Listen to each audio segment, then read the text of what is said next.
What's up, guys? Welcome back here to yet another episode of House Divided. This weekend, Championship Saturday in college football, a big weekend in the NFL as well. Obviously, not as big as college football, but a lot of exciting conference championships, a lot of playoff spots being played in the Big 12 and maybe ACC. Other games are kind of locked up with their playoffs. But drop in the comments, y'all, the game you guys are most excited for and your prediction. I'm just curious. But let's move straight into the first game on a Friday night. Can Ashton Jeanty take the Heisman on Friday night? And can the Boise State Broncos punch their ticket to the playoffs? I'll start with the obvious one. I think they punch their spot in the playoffs, and I think they secured not just their playoff spot, their bye week. The next thing to secure is a lot harder, in my opinion. It's obviously become easier because Travis Hunter is not playing this week. That's a huge benefit to Jeanty. I think they're very close right now. I know the betting odds don't look like that with how much of a heavy favorite Hunter is right now. And in my opinion, if you'd asked me, I think Hunter's the Heisman right now. I've seen some stats. I saw JJ McCarthy of all people was campaigning for Jeanty, and those stats really put some doubts in my mind. I think if he comes in, gets another 150 plus to 200 plus yard game, 2-3 touchdowns, I think he can do it. I think he can really get this to have very exciting battle into New York. Yeah, I agree with kind of all of what you said. I think the Broncos do win, and crazy to think coming into the season, we kind of thought they might be the Group of 5 team to get that playoff spot, but never thought they would get a bye. But here they are, controlling their own destiny for a bye spot. I think, like you said, Travis Hunter to me right now is the favorite. But if Ashton Jeanty is impactful, not just having garbage time touchdowns, like it's obvious they're trying to pad, like his touchdowns contribute a lot to the winning, and his yards, if he drops 150 to 200 and 3 to 4 touchdowns, I think he locks it up, considering he's playing this weekend and Travis Hunter isn't really. Yeah. I mean, weird to think about it, but they might have been the biggest winners from BYU's game a week ago. They win, and now Hunter doesn't get a chance to defend the Heisman, and Jeanty gets a chance to take it from him. We'll see what happens. I think he can do it. I don't know. It'll be very interesting to see. Yeah, I think it'll be the second Boise State game I watched, the first one being the one against Oregon, even though I watched a little bit of it, but it was late at night. But I definitely will be watching this one on Friday night. I've seen a couple because they're on so late. There's nothing else on. You turn them on while you take a shower, you come back, you come out. Oh, it's still on there, like on the laptop. We'll put it on while I scroll right before I go to sleep or something. That's fair. Okay, but this game is perhaps the smallest conference championship. We're going to go into what our opinion is the biggest conference championship rematch of what you've been calling Trashgate, Watergate 2.0, UGA versus Texas. We know Bevo's not going to be there, but what are our initial thoughts in the game? What are our predictions of the game? And what are our deciders for the game? First of all, Trashgate, accurate name for that game. Obviously, that was more of a talk in the game, actually. Wait, did you see the news that came out today that Texas hasn't punished anybody? Really? Yeah, ESPN officially published today that Texas has officially said that they could not identify anybody, so no disciplinary actions have been taken. What? I could identify one person watching the game. Like, just watching it live, I could have found one person. But anyway, there was a couple of times during the weekend at the last weekend A&M UT game, a couple A&M fans like, should we throw trash on the field? And I was like, no, shut up. But anyway, off topic. Another interesting game. I think it'll be completely different from that first one. I think there'll be a little less turnovers. I think it'll still be a defensive match. But I do have Georgia squeaking it by because I just think I think they're more experienced in this type of situation. Obviously, Texas is experienced as well, but Georgia, I think, besides Ole Miss, they haven't lost anyone but Bama in the last, 3 years. Mm-hmm. So I think Georgia is going to take care of business in a neutral game in Atlanta. But I wouldn't be surprised if Texas wins this, to be honest. I mean, Texas, y'all's defense was amazing all season. Really great game last weekend against the Aggies. But I think Georgia pulls it off. But it'll be a close game, to be honest. Yeah, I agree. I mean, I think it's going to be a close game. It'll be very good. Very great game to watch in that middle slot. To me, I think Texas is going to win. I'll go more into that. Let's start by looking at the last game. The Georgia won 30-15 in Austin. But I want to take a deeper look into how those points were scored. Georgia got 23 points off of short fields from the 35 and in. And Texas got half of their points off of turnovers. So I think that'll be our decider again this week. Turnovers, I mean, we've seen Carson Beck and Quinn Ewers. They have not necessarily fixed that recently. So that'll be something that I'm keeping an eye on going into this week again with those two quarterbacks. I do, however, think that Texas' defense is the best in the country right now. Texas's rush game, I feel like, is going to be much better than they were in October. Just look at what Quintravion Wisner did to the Aggies' elite defensive line. I know I've been trash talking them for the last 2 weeks, but only because we were playing them. And still can't get an offensive holding call since September 21st. I don't know what's going on. Anyway. Hey, there's always the Citrus Bowl. They can get one there. Well, probably because we'll play a bad team and they'll give us one or two. Okay. So I do think it's going to come down to defenses. And I do think Texas is going to get there. The rushing game. If they can get Quintravion Wisner going, I think that's going to be great. I know Etienne is questionable rushing-wise for Georgia, so that's something to look at. And then for Texas, obviously, there's the big elephant. Is Banks going to be clear to play? We don't know, but I think what Gooseby did last week was very encouraging, and I'm very comfortable with him being in there. So I do think Texas is going to squeak it out on a defensive run style game. I think that should be what both teams try to do, just because of how they've been playing heavy turnover wise with the quarterbacks. Two quarterbacks that I think are very talented and could be elite, but I do think that's how I see the game going now, and I do see Texas coming out with a win. Yeah. You mentioned the Georgia scoring 23 points off Texas turnover, like inside Texas is 35. I mean, I think that whole game was just great defense being played, but it was just mistakes by both. Mistakes being made. I said it right after. Texas did the same thing. They scored 15. The touchdown that was with the 2-point came off of interception that gave them the ball again inside the 35. It was the same story for both teams. Yeah, but also not only the interception y'all got that set us up, Georgia did an onside kick to start the second half, and y'all got short field then. So field position is going to play a big factor. I think. I think it'll be interesting if you guys, if Arch Manning was starting, I would pick you guys. But even if you guys bring him out in packages like you guys did against us, I'd feel better. We've seen Georgia struggle against running quarterbacks, like we saw Jalen Milroe. We saw Haynes King last week kind of cook him up.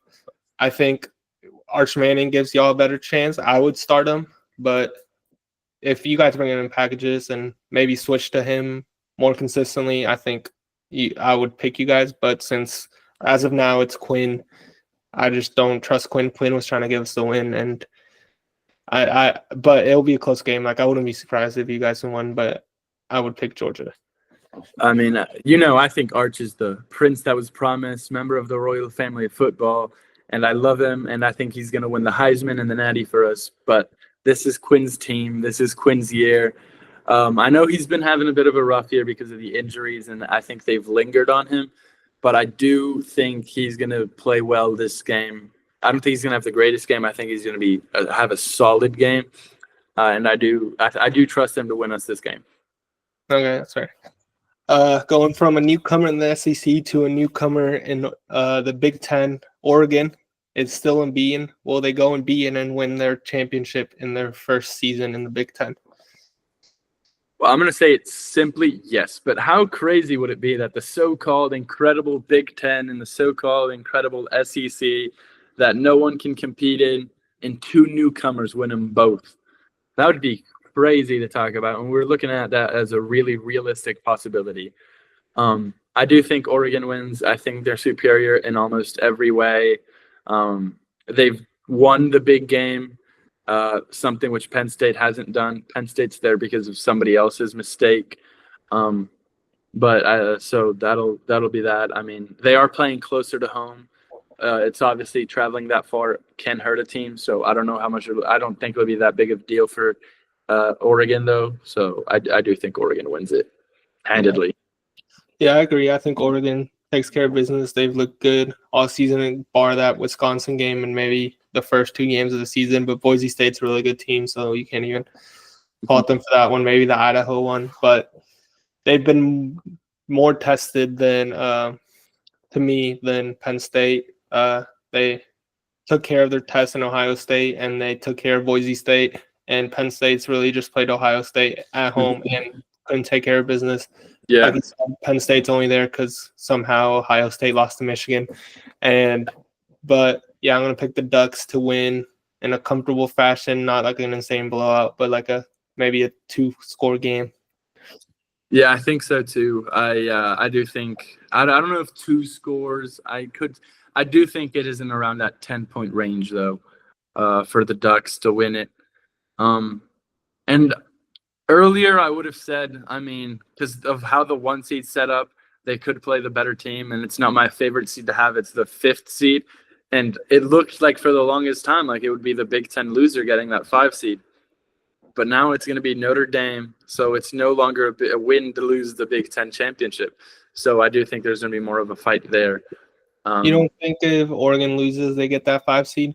If Oregon loses, they'll get the 5 or 6. But see, I think they'd get the 6 because that would mean it depends. No, it would have to be because that would mean they'd only move down to 2.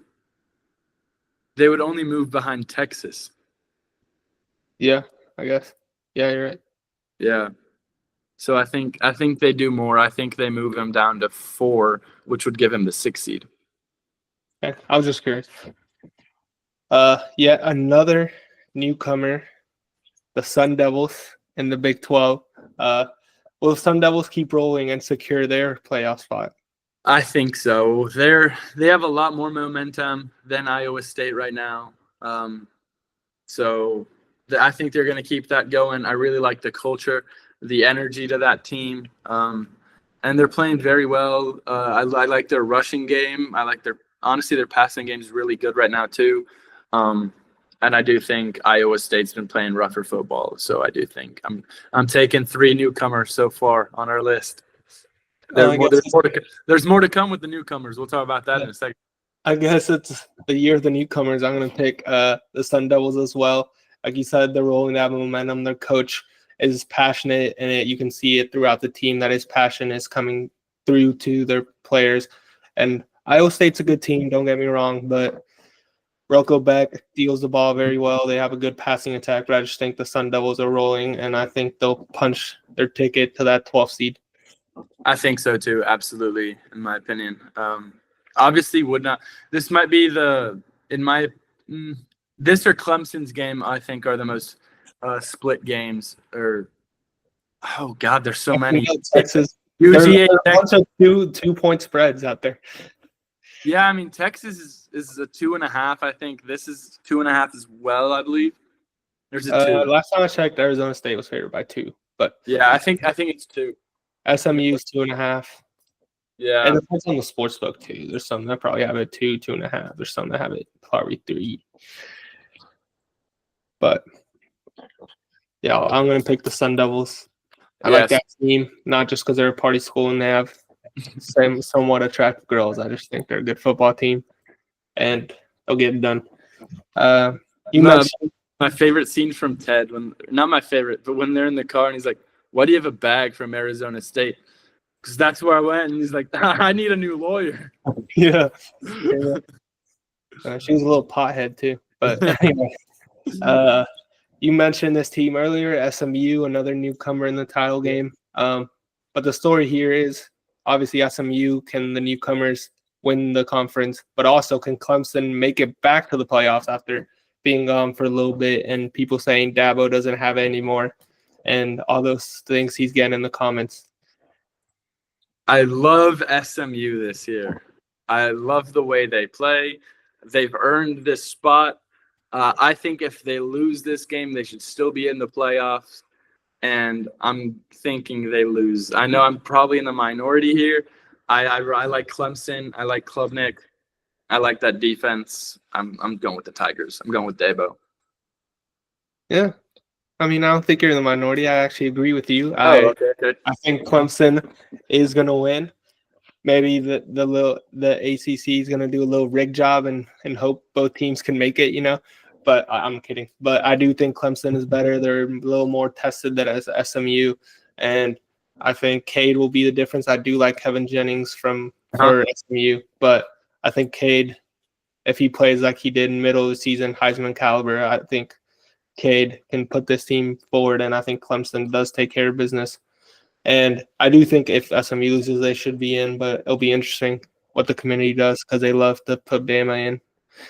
Yeah, if SMU loses, which we both think will happen, we're looking at another Florida State Bama situation from last year. Similarly enough, I think a lot of people will be upset if SMU doesn't get in that situation. Yeah. So that'd be interesting if Bama sneaks in 2 years in a row with something crazy like that. Yeah, I don't know what they're gonna do, to be honest, but they have to be consistent because I heard they said they're not gonna punish Georgia for losing in the championship. So I don't think they should punish another team for being in an extra game and fighting for a championship.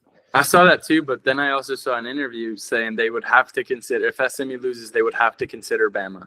So, I mean, I think it's in consideration, but at the end of the day, I think they're going to go with SMU, but you never know with that committee. Maybe they do something crazy and throw in, I don't know. They've changed their minds and put in South Carolina. I don't know. No. South Carolina should be the last of the 4 teams that were on that bubble. I think they should be 4th. Yeah, I agree. But anyway, that concludes our segment here for college football. Go to the NFL. Kirko Chains back in Minnesota. Revenge game. What are your thoughts on that game? I like Minnesota in this game. I think Darnold's looking like a great replacement for Kirk. He's having a better year than Kirk is in Atlanta. Kirk is having the tough year recovering from the Achilles. I think Minnesota's defense is playing lights out. And I just really like the Vikings this year. Kevin O'Connell, in my opinion, is coach of the year, or at least top 3 coach of the year candidate. So for those reasons, just loving KOC, Ryan Flores' defense, I'm taking the Vikes. Yeah, I agree. I'm going to take the Vikes. Kirk's been struggling lately. I do think he kind of has a bounce back game against that rough Minnesota pass defense, but I just think as a whole, Minnesota is just a better team. And I'm going to pick the Vikes. They have to keep winning to keep up with the Lions atop that division. But yeah, I'm going to go with the Vikes. I think so too. They have to win. They're fighting. They're in what might be the best division right now. The Packers 1 game behind. They got the Lions 1 game ahead. It's going to be a crazy battle, and they're going to need every win. And I think this is one where they get one of those. They got that win. But we've been talking about some divisional. Let's get into the divisional showdowns later, because I just looked at the script and I saw I'm skipping something. We got the Rams and the Bills in a showdown in LA. What do we think is going to happen there?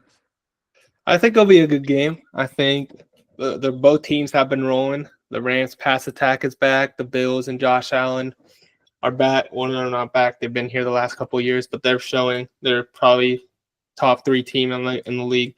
I think it'll be a close game. That 3.5 spread I think it's pretty accurate. I could see the Rams keeping it close, but I do think the Bills and Josh Allen keep it away with James Cook and Ray Davis and those boys, the running game and their passing game. I think the Rams pull it out and keep rolling. I think that would be like 8-9 wins in a row or something like that.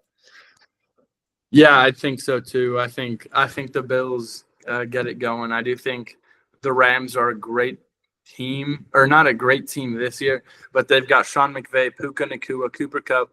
and Stafford, and I think that's enough to keep the game interesting, more so than the Bills game last week against the Niners. I think Rams are going to do better than that. And I mean, they can just pass the ball all they want. So I do think it'll be a closer, interesting game. But I do think Josh Allen, again, continues the MVP campaign with a good win for the Bills. I think there'll be a different style of game because, like, we've seen them in the snow last couple of weeks, just running, obviously passing still, but more emphasizing on the run. I think in LA, warm weather, complete change of weather, complete change of East Coast. I think Josh Allen's going to start dealing the ball again, and he'll be the difference in this game. So I am going to pick the Bills, like you said. Cool. But another LA team here. Can the Chargers close the gap on the Chiefs on Sunday Night Football? These are the divisional showdowns I was looking ahead to. I think they can. The Chiefs have not been in the greatest run since they lost a couple weeks ago to the Bills. They almost lost to the Raiders if it weren't for a fumble on a play that there was ref help there, if you want to look at it that way. Play had been accusing the NFL of rigging games. I don't. Not for the Chiefs, surely. So I do think the Chargers have momentum. Last week wasn't the most encouraging week, but they're at home. Herbert's playing good football. The defense is playing good football. I think this is the time to strike for the Chargers, really. And I do think they can get it done. But I don't like betting against Mahomes. But this is the time to strike for the Chargers is what I'll say. This is it. Yeah. It's kind of interesting. I think it's been 4 out of the last 5 or something like that. The Chargers being featured in a night game. Kind of weird, kind of. Deservingly so, though, with the football there. No, yeah, I'm not mad at it. I'm just saying, like, you usually don't see that for them as much. But I think it'll be a great game, great divisional battle. But like you said, the Chargers have been rolling. That defense, that red zone defense is really good. But I think the Chiefs here win and lock up that division. And I mean, the Chargers will be a wild card team unless an epic collapse happens. But yeah. I do think the Chiefs take care of business. I think Mahomes and Travis Kelce in these big games are just going to show up. Even though Derwin James is known for stopping or slowing down Travis Kelce a bit, I do think Patrick Mahomes finds Worthy and finds his other guys and does just enough to win another one play type of game where they get a call their way or they get a play go their way, and I just think the Chiefs win. That's a very realistic and very possible prediction. I do think it's going to be a close game no matter what happens. I'd like to believe the Chargers win. Hopefully they get the upset. There was another team a couple of weeks ago. They got their upset, and they get a chance to upset the division-leading Steelers again. Can the Browns repeat the Blizzard game, and can they do it again? Can they upset Pittsburgh this time at Acrisure Stadium? Can they? Yes. Will they? I don't think so. I do think that 7-point spread is a little big considering what we saw last time they played. Jameis has been playing amazing. Jared Jeudy just had a breakout game against his old team, the Broncos. I think he'll keep rolling a little bit, but not have as big game as he just did. But I do think the Browns keep it interesting. I think the Steelers, that defense is going to slow down Jameis a little bit, and I think Russ is going to keep dealing. TJ Watt and Myles Garrett are going to show out like they always do, fighting for who's the best defensive player. I wish they can just guard each other and we can just see that, but obviously not going to happen. But I do think the Steelers get it done. I think so too. I think this is definitely a win where you avenge your loss. It's at Pittsburgh. You got to defend your home stadium. There shouldn't be a blizzard this week, so you can get rid of that excuse. You're playing good football. I mean, just look at what you did last week. I want to see that offense again, the offense that was non-existent in Cleveland. Alex Highsmith is coming back. That's big for the Steelers. He didn't play in Cleveland 2 weeks ago. So, yes, I'm taking the Steelers as well. Again, I'm not a fan of that 6.5 line at all, considering that they lost just 2 weeks ago to that same team. And I think we just share very similar opinions on this game. Yeah, I agree. Yeah, another divisional game fighting for the top of the AFC West or NFC West division, Seahawks versus Cards. Not the two teams we expected to be up there at the beginning of the season. We thought it'd be Niners and Rams, but here we are. Who comes out victorious in that game? I'm gonna have to say it's the Seahawks. I know they're 3-point underdogs, but I like what they've been doing. I know the win. It's a win against the Jets, but it's still a win. I think they looked not great, but decent enough. I think if they played just a little bit better, they could beat Arizona again. I know they did that a couple of weeks ago too. I think they looked good, and I think they got this. I like the way Geno's playing. JSN have been really good as of late, and you can always bet on DK to be decent. And it's Seattle, so we know they're going to want to go to Walker. They're going to want to go to Charbonnet.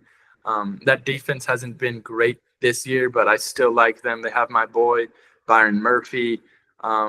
They got Witherspoon. So I think Seattle's winning. I think so.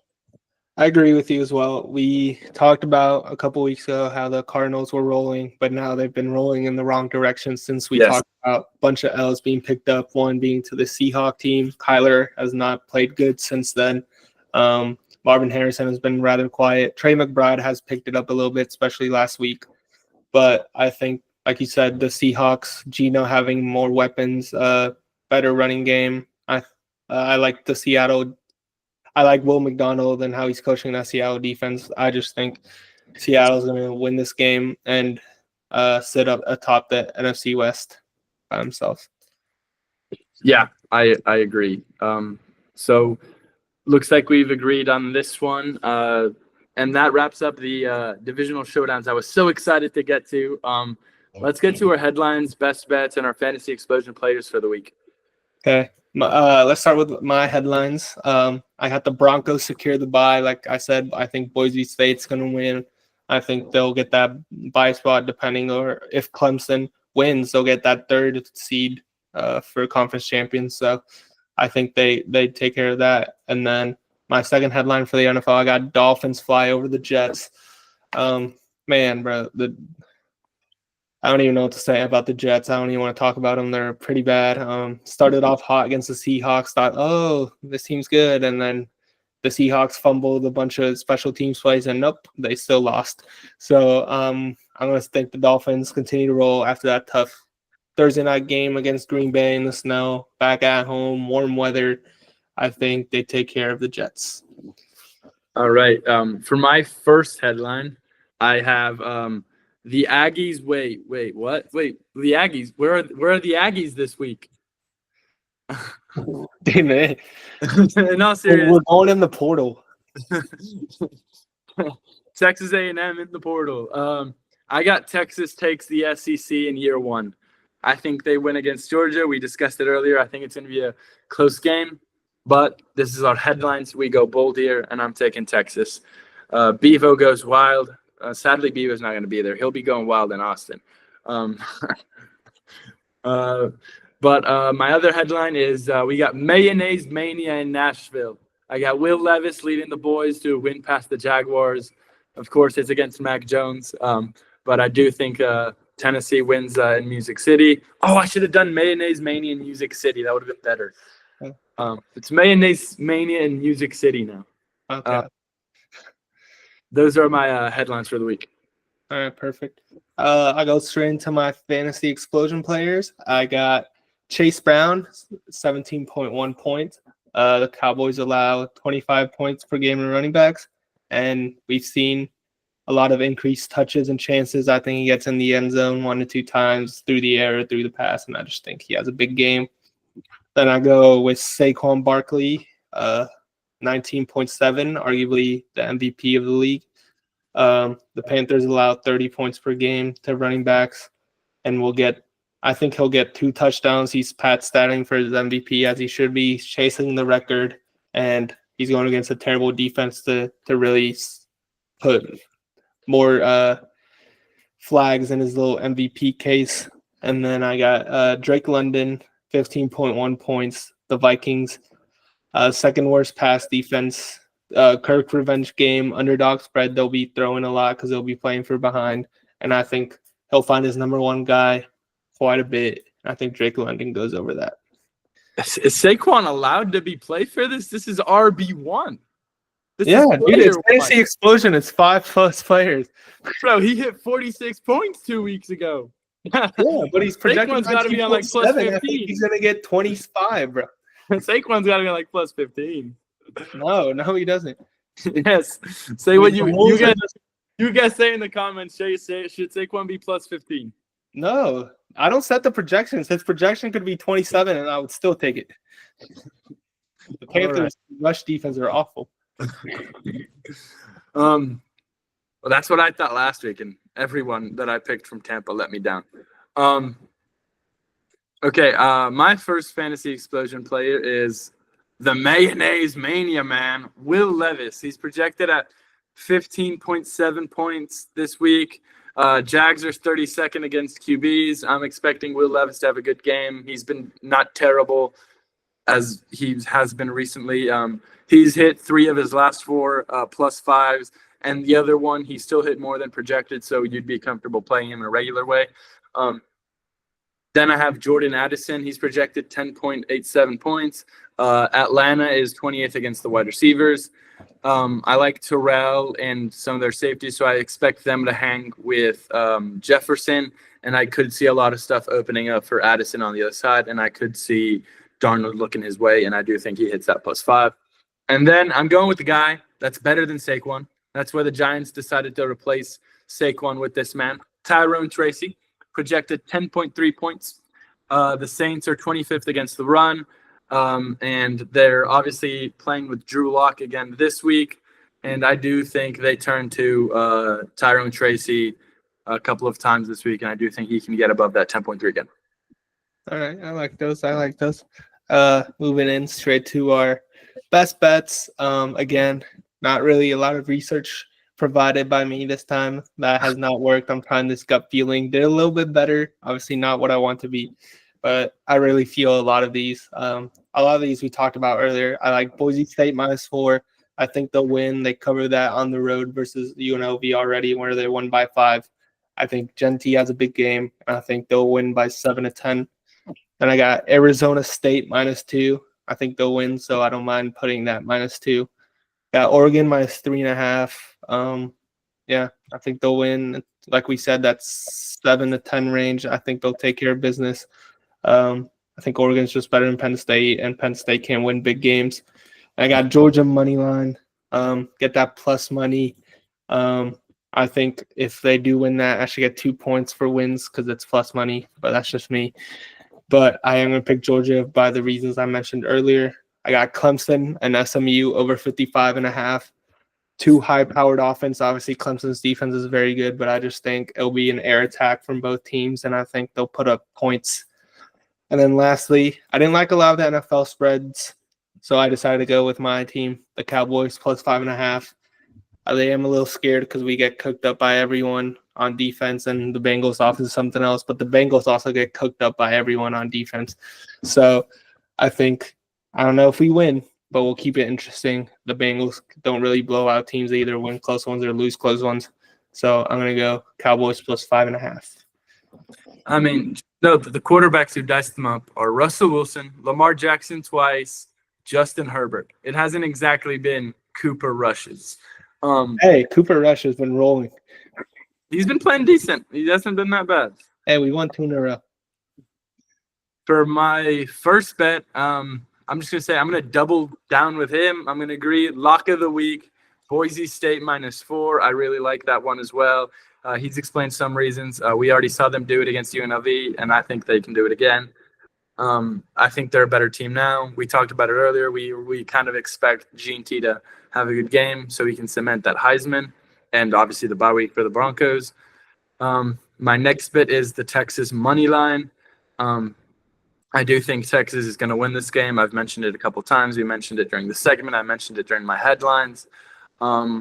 I like the team. I like the defense. I like Quinn. I think they have this. And then my last bet, I like Seattle. I like them to win. I talked about that earlier. I would have been comfortable had Seattle been favorites to bet a line with Seattle. Obviously, Seattle is underdogs. I'm all over that. Okay, great bets. Yeah, hopefully I do better. Hopefully we do better as a whole. So you guys can win some money if you guys are tailing. If you want to fade us, if you want to fade just me, I won't take it personal.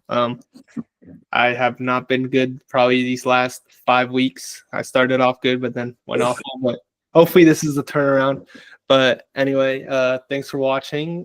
Drop in the comments, like I said, favorite or the game you're looking forward to most this weekend and your predictions or your best bet, whatever you want to say, your fantasy explosion, your headline, whatever. Drop it in the comments and we'll look at them and address them either by commenting back or in the next video. Enjoy. And comment if Saquon should be plus 15. No,